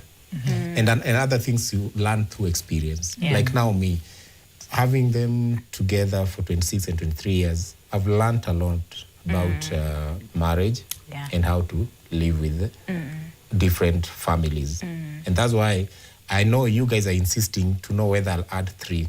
Because whenever you guys are talking, you're like 3, 4. Yes, I said it. Yes. But you might not do it. Just the same way Professor said. And at least I'm happy today that Professor is here with us. He has said it. Men, he didn't only use the word polygamous by nature, but what he used, if you know and you are smart enough, you then can you understand. know. Then again, I love the way the ladies also reasoning. By the way, this panel is, they're just great. No wonder they're professors. They know what they're talking about. No, I like it, by the way. Because I know you ladies were, no, just let me finish. You ladies were targeting something. No. You thought should be against we mostly, because you're like, oh, professor, so it's like you're talking, you're supporting Takid. But now she came in and she's like 90% was on our side, which is true. That's true. She knows how to balance. The conversation is not about who is supporting who and who's against. No, but ladies, when it comes to polygamy, you guys are always like, the conversation today is understanding family setup and what is that one thing or two that holds it together, from monogamous to polygamous to all those things. What is that family? But she did disqualify polygamy. She did not. She did not. Which was good. Because the conversation wasn't about disqualifying. We're not disqualifying anything. No. But ni uchungu, si ndio? Kwa wengine. Na mimi nawajua wale uchungu. There's a lot that we need to uncover, okay? So stay with us. The show is your world. Send in your feedback, your contribution, your concerns, your question, anything that you have, send it our way, and then we'll forward it to the panel, okay, for the answers. But watch out, Felipe Bills. The show is still continuing even after 12. See you after the break.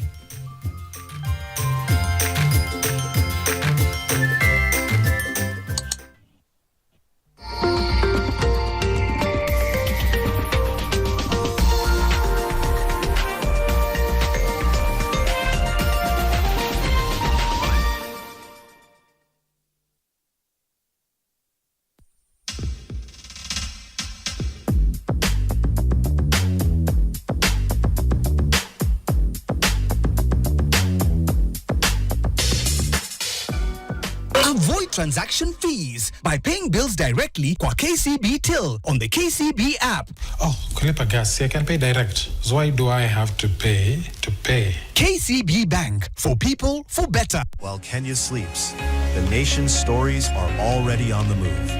Every night, thousands of newspapers leave our presses, traveling across Kenya and the region, so they reach you on time. That same network that delivers the nation's newspapers on time now delivers your packages too. For businesses, for individuals, always on time. Nation Courier, built on the discipline of daily deadlines. Mtu akitaka kutoka kwa chama aondoke mwenyewe. Vitisho vya peni mbili vitanifanya mimi nini? The problem in ODM is President Ruto. Na ile plan niko nayo ni ya kutoa Kenya third world nipeleke first world ikuwe kama Singapore. Huyo ni mtu anaota ndoto ya mchana. Tuko tayari. Wasituletee. A line has been drawn. I am the SG of ODM. No one who can kick us out of the party. Nataka tuwawekee kibao hapo, men at work. Don't disturb. Mduara, kila Alhamisi saa 1 jioni. Nani alikupa jina wa Mudhende? Na Frederick Mwitiriri na Lofty Matambo.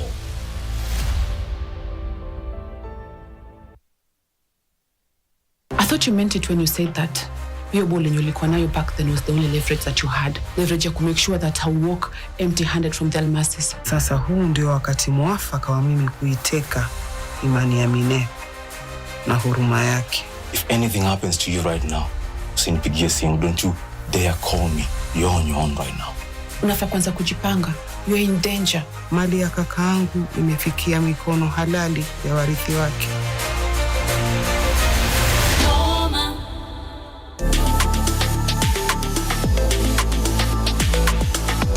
At the Kenya Meat Expo, Kenya Meat Commission shall showcase the infamous KMC Nyama Havens, where we shall have all our meat and meat products, ranging from the fresh cuts, from the value-added products such as the sausages, the smokies. We shall be having our byproducts such as the meat and bone meal, the blood meal, among others.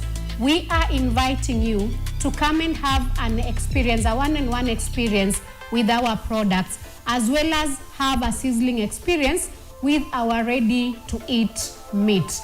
Karibuni nyote KICC for the Meet Expo.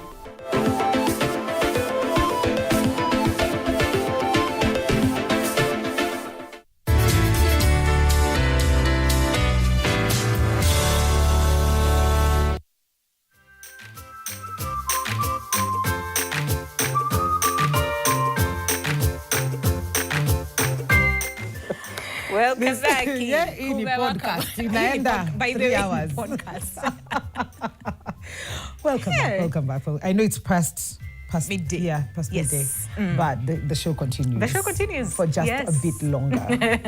And we're talking about family and what holds a family set up together. We've looked at the many dynamics and based on the story of Takid and his 2 wives. Yes. But tuko na swali kwako. Swali tunakuuliza ni what's the biggest challenge in a face familia today? Yes. Na tuko na feedback pale WhatsApp. Yeah. Let's see what you guys have to say on WhatsApp. WhatsApp was somebody. Good morning. I'm a student who was deeply in love with a girl. I thought was mine alone. Recently, I found out she had been cheating me. And we broke up, and I'm unable to forget her. What should I do to regain myself and be me? Kate, swali kwako. Breakups. So dreaded nini. Yeah, so what she's asking is how can she be able to go into the healing journey? It's good to actually acknowledge that, yes, you were in love with this person and it has come to an end, right? So what now do you need to do to move forward? Because it doesn't mean that tomorrow I'm going to be okay now. Yeah, I've been told we are not together. Tomorrow I'm okay. We can continue, right? It's more of acknowledge that and accept that it has ended, and then now try to do the things that you need to do to move forward. Things can look like doing things that you love doing, going to the gym, going for your walks, basically refining yourself, going back to who you used to be, or finding new things that you didn't even know that you liked. And also holding space for your emotions. You are hard. You actually hard. Don't say, no, she cheated on me or she did this and did. You know, you are hard. You were in love with this person at some point. And it's very painful to actually go through it. So give yourself time and feel those emotions and you move. Pole pole. Remember, one day utakuwa sawa, the next day you won't be okay. I usually say healing is not linear. There are ups and downs. So show yourself grace also as you continue. Okay. I know we've talked about, we're saying family, the setup and what values they have, but just based on the family that is here today, maybe we can just look at what exceptional things they need to have or what other extra things need to happen in such a setup, a polygamous setup, to just make sure that they move in tandem, in good rhythm, understand each other, considering there are also children involved. Oh, and they live in the same house. So, as I said, I like how they relate to each other.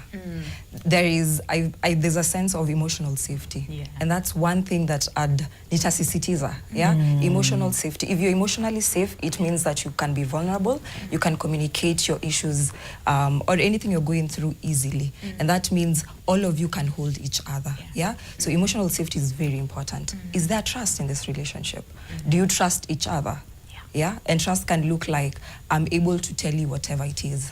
I am able to say, I saw this person here and I like them, or like communicating easily without feeling like you've been put in a box. There's also healthy communication and how do you solve conflict in that family? Who do you go to? So basically with Takid, from what I'm seeing, he's a leader. He's the head of the family and he has been able to balance both sides. So I'm pretty sure they all have talked on how in case there's conflict in this family, it doesn't mean he's only going to deal with Miriam alone or Cecilia alone. They know what they need to do. Because kids learn by, like from what they see, not what you tell them. Not what you tell them. So, you know what? And I hear that. And also, I wanted to find out from Takid in terms of understanding the not the role that the kids play, but do they have a say in this shift in their family? I mean, granted, maybe the Sis's kids were young, at that time when you were introducing, Mariam into the picture. But do they have a say? Can they say, "Ay, daddy, or can they say, Okay, sawa. Like, what is that conversation like between you and the kids when it comes to the shift in your family setup, for example? What I would say is that just the same way I said before, that we are friends, best friends with my kids. Yes. And in my family, another thing that I have with my kids is that I'm not like a father or a dad. I'm a brother. That's another thing to them. And they always rectify anything that comes in the wrong way. They always tell me live, you know what, Dad, we are not happy with this. Okay. The same way they tell their moms. That's the thing that we always do with our kids. Yes, we are millennials.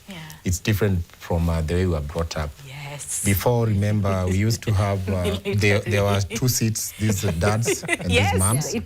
And you won't sit there. Yes. And if it was a TV, the one we used to, the Great Wall, whatever, you wouldn't have used it before the dad comes back. Yes. But nowadays, with our Gen Zs, the way we bring them up is different.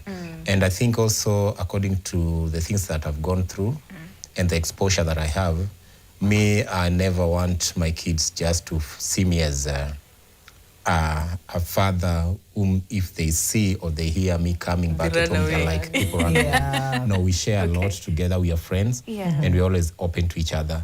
Then that's what I always tell most parents whenever we discuss about kids, the way you bring them up. It's the same way you would tell your kid that, you know what, you're not even 18 yet, you can't have a smartphone.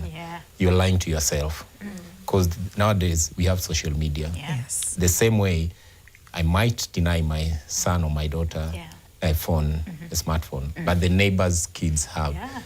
She'll definitely go and find, she'll access or he'll access. So what I can say is just be free. And another thing, don't feel like you always, I've remembered what I was talking about, whatever we've read from the Bibles, that man is the head of the family. According to me, I always say this. Ladies are the heads of the family, men are the neck. You know, the way I always reason this is because right now, if Cecilia and Mariam would decide that we're gonna bring Takid down, they'll bring me down within seconds. Like this. I know that very well. And that's why I always say that the only pillars of the family are ladies, trust me.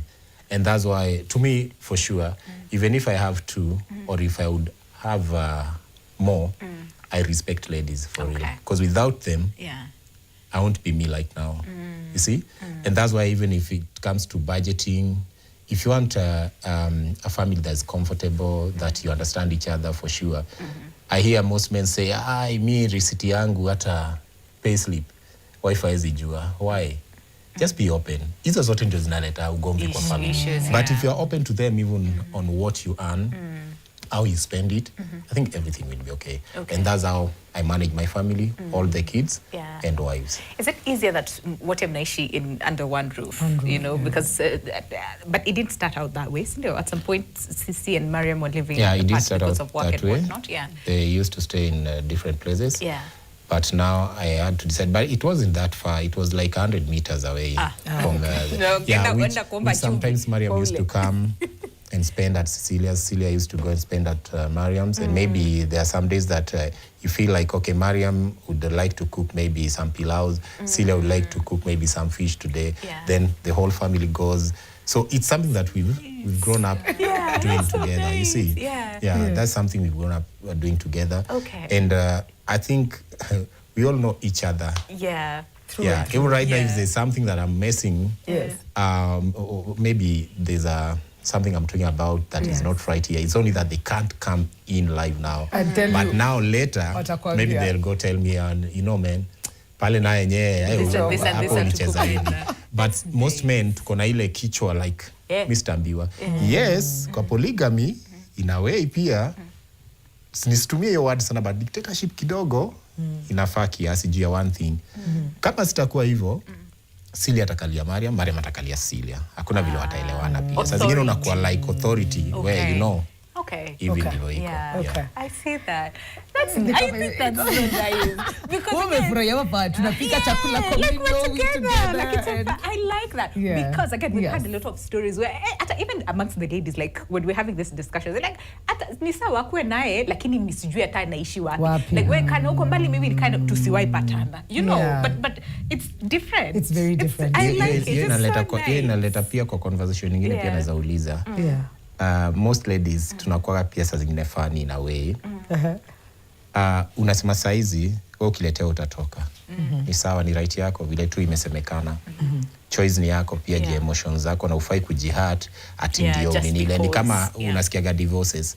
Divorces ukiangalia vizuri, by the way, mostly western countries au wako nayo vizuri sana kutuliko hata wewe unaweza umia kwa ndoa juu bora uvumilie. Iko hivi. Sasa tuseme nimekaa kwa ndoa juu ya mtoto. Kesho tukosane na bibi. Naona domestic violence iwe mmoja. Mimi mwenyewe niko najikalisha pale juu ya watoto niuliwe. Mtoto atakuwa akisaidiwa na nani? Sasa heri basi tu separate. Ni kwe huko baba mama huku mtoto bado tumlee. You see? Is the same way bado kwa relationship vile tu mimi usema ni ukiwa na heshima na mwenzako. Na unaweza vumilia tu vile Cecilia alikuwa anasema saa zile. Ita work. Reason ni hivi. Wewe saizi unasema mimi nitatoka, nitaenda. Sawa, uko na pesa. Tunajua politicians, tunajua watu rich sana na wameolewa bibi wa pili watatu. Si lazima tuwanene. Sasa wengine usemaga polygamy is all about poverty. That's a lie. Basi hata monogamy ulienda ukaona mtoto wenyewe ametengeneza mali, ukaenda ukaolewa huko. Na mimi nasemanga pia marriage pia ile poa saa zingine relationship poa ni ile mmestruggle nyinyi wote so mna understand. Alafu hiyo kitu pia uleta heshima. Sasa tuende kwa the rich, ulie kwa Range Rover, lakini unaona? But baadaye huyu mtu alikupendea pesa, alikupenda na pesa yake. Kwa hivyo ni kama alikununua basi. Siku ile atataka kukutupa tena pende mwingine na pesa yake atapenda. So chenye mimi naona hapa ni ukitoka kwa indo uko saizi kama first wife uende. Si ndio? Wewe ni binadamu obvious. Kuna time utataka relationship. Ukienda saizi kutoka watu hata wa age kidogo mpaka hata 17 nini unapata saizi already wana date. Ukienda utapata ni chali ya mtu ndio utakuwa na yeye. Kwa hivyo wewe ni number 2.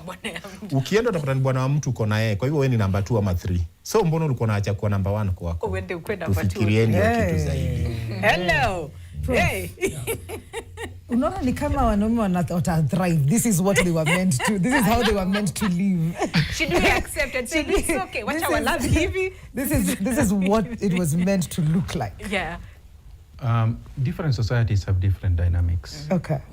And relationships sometimes are dictated by the social environment we find ourselves in. Okay.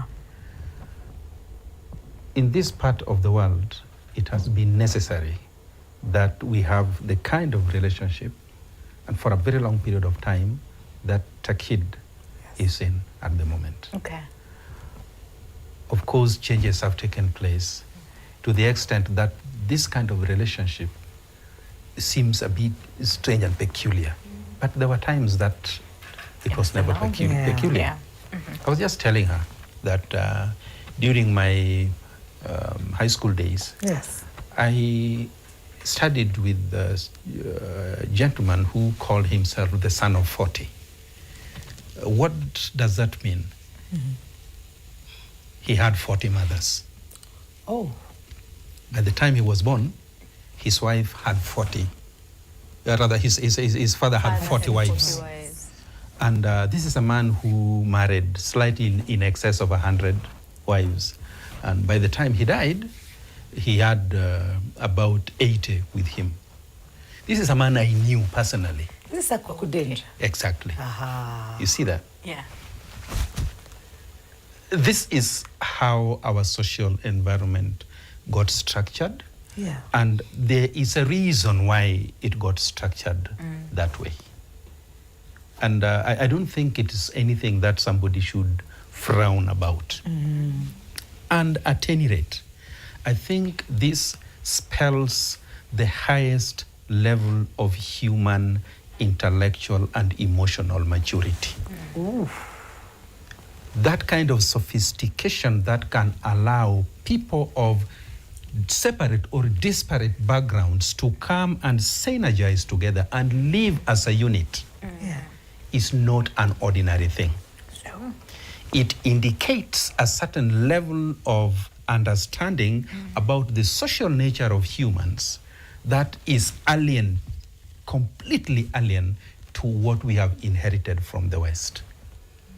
And this is actually the essence of being human from where I sit. Wow. Yeah. Kizungu mingi lakini ina hit home because it really is, and it's not just it's also different religions as well. Kwa heavy. Umesikia kila mtu alikuwa anasema tu but it's also different religions. It's, and I'm allowing you to live and enjoy that and be and your children as well. And then just a little bit to add on that. Yes. Like what Takid has done. Yes. Is a demonstration of a capacity to meet each individual at his or her own space. You recognize that this is a fellow human being whom I ought to relate with in this manner, and you get to be transparent to this person and treat this person as a friend and as a companion, not as a property, so that you don't load it on another person. You try to get the person to understand you and you to understand the person. From there, the security that we are looking for comes up because the person is open. There is nothing that is hidden. You can, as she said, be vulnerable with this person. Therefrom, the friendship that he talked about starts developing. The trust starts sinking. Life becomes easy to manage. I like it. You brought out something that I'm curious to also find out from Takid when you said you're meeting each person at where they are, their space. And I know you said you love them equally and you've found a way to just make sure it's balanced. But they're two different individuals as well. The way they receive love, the way Mariam will receive it is not the same way that Cecilia would receive. So if you don't mind to indulge us, Cecilia anapenda kupendwa aje ama na Mariam anapenda kupendwa aje? Like, have you identified, you won't itakuwa blanket ile ya ni maua kila mtu maua, pengine mwingine yako hata na allergy. Kupendwa kila mtu anataka mapenzi yake vi different. Yes. Yeah, cause kuna ule pia maybe hata hataki aitwe baby. Nataka tu aitwe we. Nasema example, si eti hawa ndio wataka kuitwa we. Na kuna ule mwenye anapenda kuitwa baby. Kuna ule mwenye labda anapenda kuchunwa ndio afurahi. So kuna difference. Alafu pia hii imenileta pia kwa kitu ingine kuhusu marriage, ambapo pia I think jenzi wetu wanaona hii maneno na inafaa ingie kwa watu wengi. Na parents pia, sisi kama parents wenye tuko na watoto sahii wameoa, pia lazima tufikirie hii kitu na tueneze vizuri. Vile amesema kila mtu na space yake na nini, pia bado inarudi kwa kitu ingine tunaita tribalism. According to me. Family setup yangu iko kwa different tribes hapa hivi. Mi kama Takid natoka Bondo, Cecilia anatoka Kisii, Mariam anatoka Kiambu. Cecilia ni Mkristo, tukirudi kwa religion, Mariam ni Muislamu. So unakaa nao aje? Lazima ni understand kila mtu na sekta yake vile iko. Lazima pia ni understand, siwezi kuja kuweka mila zingine pia zetu hapa zenye zingiani na mila za kina Cecilia na mila za kina Mariam, eti mimi ndio mwanamume. Lazima tu balance ikuwe like sisi wote tuko pamoja. Cause kasa hii ningeanza kufuata mila zetu zote, I think mnajua zetu ni nzito mingi. I think vitu zingine hazingeingiana na Cecilia, hazingeingiana na Mariam, na hazingeingiana na watoto pia. Bado hiyo pia narudi kwa kuname watoto. Mimi watoto wangu wote kuna ule nimemname after grand whoever manini, hapana. Watoto wangu ni mwaname tu na majina za kazi yangu. Ikawa watoto wangu wote wana majina za Kikenya hata ama za Kijaluo ama Kikisia ama kini. In fact wa Mariam mmoja ndiye akona jina ya Kikuyu enda Maluo. So hiyo kitu pia natrai kuambia watu tuache hii mchezo ya kabila na kabila, na hii pia ingekuwa wanasiasa wetu, na pia nitakuja nilaumu pia sisi wenyewe tu wenye tuko kwa ground, si ndio tunakosea huko juu haiko, ni sisi, mimi na wewe ndio tutaianza. Niende kwa nyumba nianze na Cecilia, nianze na kama watoto wetu pia wanajua ni wa Kenya. In fact hata ukiwauliza eti wewe ni hao ni wa Kenya. Sisi wote ni wa Kenya, na tukiwa hivyo I think inaweza work. So mimi vile nawapenda nikijua wewe ni Cecilia, najua kichwa yako hii side ikikaa hivi, najua unataka kuleta stress fulani, najua vile ndaizuia. Mariam wewe najua hii magoti yako ikikaa hii design kuna kitu natafuta. Au pia wanajua Takid wewe hii mgongo side ya left ama nini ikikaa hivi kuna kitu, tushajua na hivyo. Na imagine ile tu ya ukweli, si eti ni kwa kamera. Sisi tunaishigi life ni kama friends, tunabonga normal, tutashinda kwa sitting room moja, zingine unatupata kwa jikoni pamoja. Kuna time hata mimi bado naweza pika. Pia hiyo pia tutoe kwa akili. Ati kitambo tulikuwa lazima bibi ndiye akufulie, akupanguzie kiatu, aende kwa soko. Pita saa zingine ukirudi kwa nyumba, rudi hivyo. Na ndio hiyo love tuliongea saa zile, love ni different. Si ya flowers ama ngoje 14 February pekee ama Krisi. Kwanza sisi tuna celebrate mingi juu ikifika ni Eid. Cecilia sasa Muislamu, mimi sasa ni Ali Ibrahim. Mariam pia ikifika siku ya Krisi, sasa maybe si Mariam ni Miriam. So you see, so si balance hivyo. So that's how it's like it's initially saying things without saying things. You know, like you understand each other to that level, which I think is beautiful. So we literally have 1 minute to malize show, okay? And we're literally on borrowed time. So what is it that you'd like a person to leave the conversation with today based on everything that we have discussed? But I also wanted to ask in terms of, because we said love is not the only thing that holds a family together. There's values, there's this. So what happens in a case where there's different values, you know, for different people? So then what happens in such a dynamic? And also the kids, like what happens when values do not align? But very quickly, in like 30 seconds or less each. Yes. As I said, the head of the family, the man and the wives or the wife, right? You're the ones who are supposed to sit together and decide, because kids are going to see what you're doing and they're going to repeat it. And if your values clash, then it means you're going to confuse them, and it's going to also now trickle down to also how they're going to express themselves or even relate with other people. So both of you need to be on the same ground, the man and the wife. Yes. So you need to understand each other. How are you going to bring up these kids? What do we want to instill in them? So that when you also show it to them or model it to them, they are now at par together. I see. Yeah. Thanks, Kate.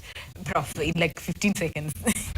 Very fast. I want to praise him for having done what most people may not be able to do right now. Polygyny, actually the right word is polygyny, not even polygamy. Polygyny is a superior form of marriage. It indicates that humans can use reason to form a satisfactory society. I see that. Oh, that's good.